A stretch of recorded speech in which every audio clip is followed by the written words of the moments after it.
Well, I didn't exactly like the direction that ArcSys took Sin Kiske in Season 4 of Guilty Gear Strive. After putting my criticisms aside and trying to meet the character where he was, I ended up actually having a lot of fun with him. The full screen conversions I loved were still intact, his offensive presence was made even more terrifying with his new ability to pressure with guard crush specials, and I was even able to get used to the heavy nerf to Stamina's recovery.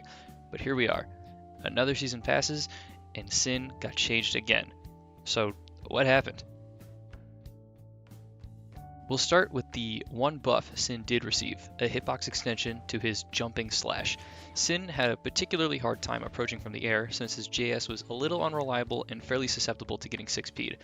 While this button didn't exactly turn into a character-defining tool, it should be a lot more stable when used both in combos and as a jump-in attack. We did also get two pretty nice quality of life changes, with RTL and Tyrant Barrel both losing their ability to cause a slowdown when counter-hitting the opponent. In certain situations, landing counter-hit RTL would mess up the pathing of Sin's follow-ups and result in a dropped combo, which was especially annoying when you were cornered and you were trying to side switch. While Tyrant Barrel should never be landed as a counter hit and only used in combos, the counter hit effect on the first hit would often cause the second hit to whiff entirely, even when held for the maximum possible duration. These changes make RTL a lot more consistent when used defensively, and Tyrant Barrel more effective when misinputted, so I guess we can't really complain about that. Unfortunately, that's where all the good stuff ends. Now we have to get into the meat of the patch notes, the nerfs to Sin specials, more specifically, their follow-ups. We'll start with Elk Hunt, 236k, and this is the one that hurts the most. In Season 4, Sin gained the ability to spend 2 bars of stamina to perform a meterless combo from a raw Elk Hunt on normal and counter hit. This was huge for him, since landing an Elk Hunt on hit or block would almost always lead to a wall break or an advantageous situation for Sin on the opponent's guard. Going into Season 5, Sin has lost this ability entirely. While he retains the guard crush situation on block, when used as the first hit of a combo, Elk Hunt's follow-up cannot be comboed off of whatsoever, unless it's a counter hit. This essentially reverts landing a raw Elk Hunt to how it was in Season 3, where Sin was forced to spend meter to combo further. I should mention that if Elk Hunt's follow-up is used at any point in a combo other than as the starter, it will behave as we have gotten used to it behaving. However, at this point, we've gotten so good at routing into and out of Sin's DP that this isn't really important in a lot of cases.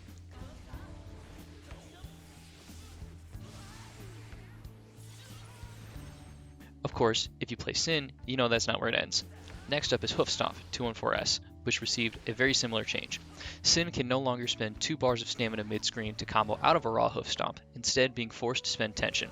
He does get to keep the guard crush property on block, and he does still get to combo in the corner, since Hoof Stomp's follow-up was given a little wall bounce to keep it viable as an overhead threat in the corner. Sadly, we still do need to spend the 2 bars of stamina here, since the wall bounce doesn't send the opponent high enough to link with a close slash or even a 2k. Elk Hunt can't even do this now, so I guess we should take what we have. Also, this weird thing happens when you connect only the follow-up, so try not to do that.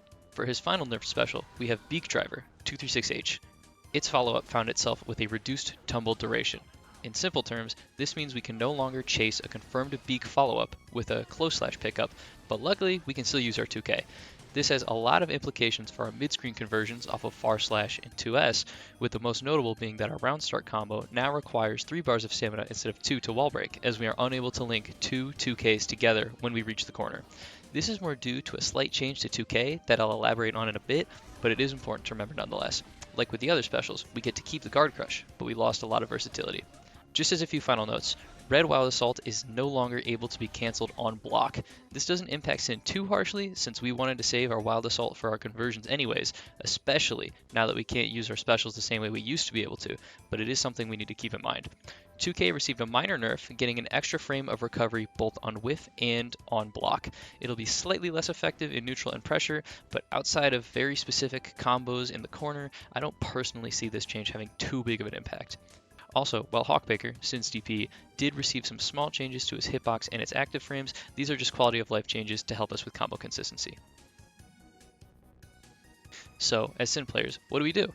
I waited a little while to write the script to make sure I wasn't reacting too harshly based only on the patch notes, and honestly, the changes feel pretty bad, but he does still function. Yes, it does suck that we lose our terrifying mid-screen conversion capabilities. Yes, it does suck that our average damage output has been decreased across the board and we didn't get any buffs to the stamina gauge recovery to compensate. Yes, the character won't be nearly as easy to pilot as he was last season, but after playing him quite a bit online and at my local, I still think he can perform. Dedicated Sin mains will have to learn some new metered routes to fill in the gaps that losing our follow-up combos left, but if you've been with the character for a long time like I have, most of these routes should feel pretty familiar. Our reward on hit got cut hard, but solid resource management and integration of Wild Assault and Tension into our routing will ultimately achieve the same results as blowing stamina on the same conversion. Additionally, now that we've lost access to these meterless follow-up extensions, Kara supers are suddenly very relevant.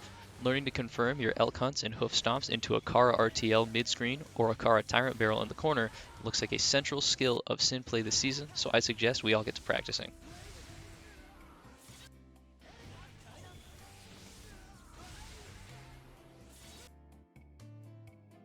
I'm going to leave you all with a couple examples of some new routes we could be using to replace the ones that we had last season.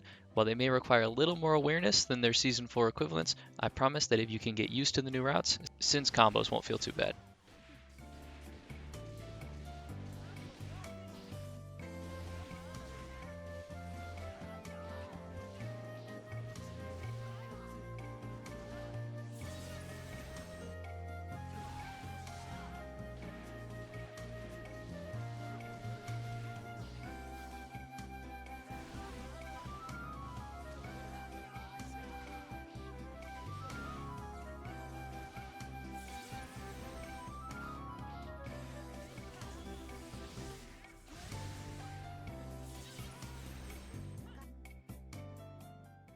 Just like with my other Strive videos, I wanted to talk a little bit about how I think Sin is going to shape up with this version of the game. While I absolutely understand feeling like dropping the character, I genuinely believe that he'll turn out okay.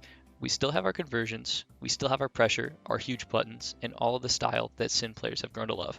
After putting some hours in, I found myself initially getting pretty annoyed by the absence of my old confirms, but I got used to it pretty quickly since a lot of the new routes that we have to use are just old routes from Season 3 that became obsolete due to the potency of the follow-up combos. He's undoubtedly less powerful, but he's also a lot less degenerate. Trust me, if you truly love playing Sin, he's still in there. That said, I'm a chip player now. Thanks so much to everyone for watching. With the new update fixing a ton of my complaints about Strive, I can see myself playing a whole lot more Guilty Gear in the future. I know I've kind of been going all over the place with my uploads, and I'll continue bouncing around to whatever game I'm enjoying at the time, but I'm actually excited to go back to my roots here and keep grinding out some Strive. If there's anything you want to see specifically, either Sin related or generally applicable tutorials on system mechanics and whatnot, sound off in the comments below and I'll get to it if I have time. Thanks again, and I'll see you all on the next one.